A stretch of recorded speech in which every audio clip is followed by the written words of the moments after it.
बिस्मिल्लाहिर्रहमानिर्रहीम, अस्सलाम वालेकुम। मैं हूं बिलाल अहमद। उम्मीद है आप सब खैरियत से होंगे।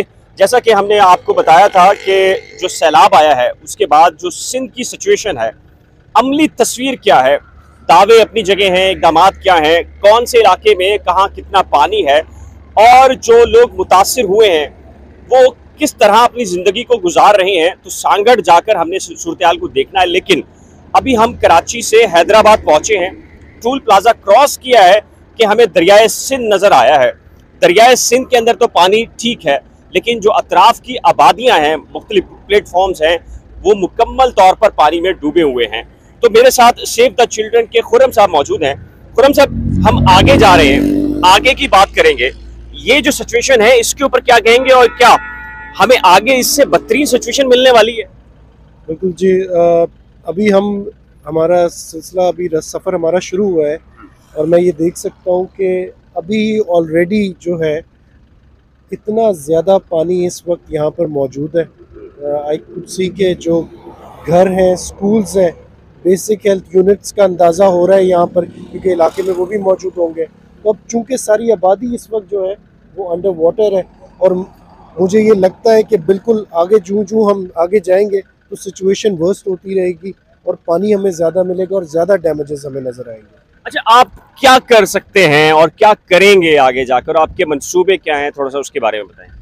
जी, क्योंकि सेव द चिल्ड्रन जो है वो एक चाइल्ड फोकस ऑर्गेनाइजेशन है जिसकी सारी की सारी तवज्जो और सारी की सारी जो कोशिशें हैं वो बच्चों के अराउंड है। तो इस सिलसिले में हमारा जो मकसद रहेगा वो एक तो ये रहेगा कि जो बच्चों को मुश्किलात हैं, चाहे वो स्कूल के हवाले से रहेंगी आगे, चाहे वो हेल्थ के हवाले से है मौजूद है, वो तमाम चीज़ें वो हम केटर ऑफ करने की कोशिश करेंगे। हम ये भी जानते हैं कि बहुत सारे घर टूटे हैं, तो हमारी कोशिश ये भी है कि वो शेल्टर भी प्रोवाइड किया जाए फैमिलीज़ को। फिर खाने की बहुत शॉर्टेज है, आपको पता है क्रॉप्स सारी डैमेज हो चुकी हैं, तो हमारी कोशिश ये भी जारी है कि हम उन तक जो है वो फूड पहुंचा सकें, खुराक पहुंचा सकें। और इसी के साथ साथ जो छोटे बच्चों की जो स्पेशल ज़रूरियात है, जिसमें उनको जो हेल्थ केयर चाहिए, जो वैक्सीनेशंस चाहिए, जो मेडिसिन चाहिए, तो हम फौरी तौर पर हमने जो इस्टेब्लिश करने शुरू कर दिए, वो हमने मोबाइल क्लिनिक्स इस्टेब्लिश करना शुरू किए ताकि हम बच्चों तक जो बेसिक सेहत की ज़रूरियात है, हेल्थ नीड्स हैं, वो हम जो है वो पूरी कर सकें। अच्छा, आप जाहिर है कि आप बच्चों की फलाह बहबूद, उनकी एजुकेशन, उनकी सेहत के बारे में सारी एक्टिविटीज़ आप करते हैं। आपको अब तक क्या इत्तला मिली है कि क्या सिचुएशन अमली और ग्राउंड्स के ऊपर क्या है जिसके लिए हम जा भी रहे हैं? देखिए, 33 मिलियन लोग इससे इफ़ेक्ट हुए हैं और 16 मिलियन उसमें सिर्फ बच्चे हैं। तो अब आप ये देख लें कि इससे आप खुद अंदाज़ा लगाएं कि कितने बड़े स्केल पर ये डिज़ास्टर है और कितनी बड़ी तादाद बच्चों की इससे मुतासर हुई है। तो कोशिश हमारी यही रहेगी कि जो बेसिक रिलीफ से लेकर और जो आने वाले दिनों में जब हम रिकवरी की तरफ जाते हैं तो हम उनकी ज़रूरियात को किसी तरह से केटर कर सकें, क्योंकि नंबर बहुत बड़ा है, ज़रूरत बहुत बड़ी हमें समझ आ रही है। हमारी रैपिड असेसमेंट्स चल रही हैं, गवर्नमेंट के साथ भी हम काम कर रहे हैं और हम ये देख रहे हैं कि ये सिचुएशन इतनी कोई ज़्यादा बढ़ चुकी है कि हमारे जो रिसोर्सेज हैं वो बहुत महदूद हैं। तो आप क्या समझते हैं कि डेफिनेटली आपके रिसोर्सेज तो एक महदूदी पैमाने के ऊपर होंगे। गवर्नमेंट और इंटरनेशनल जो फर्म्स हैं या इदारे हैं वो इस सिलसिले में क्या कर सकते हैं? चूँकि अभी हम सांगड़ नहीं गए जहाँ हमारी मंजिल है, या अंदरूनी सिंध नहीं गए, यहाँ जो सूरत हाल देख कर अंदाज़ा हो रहा है कि बड़ी वर्स्ट किस्म की सिचुएशन है।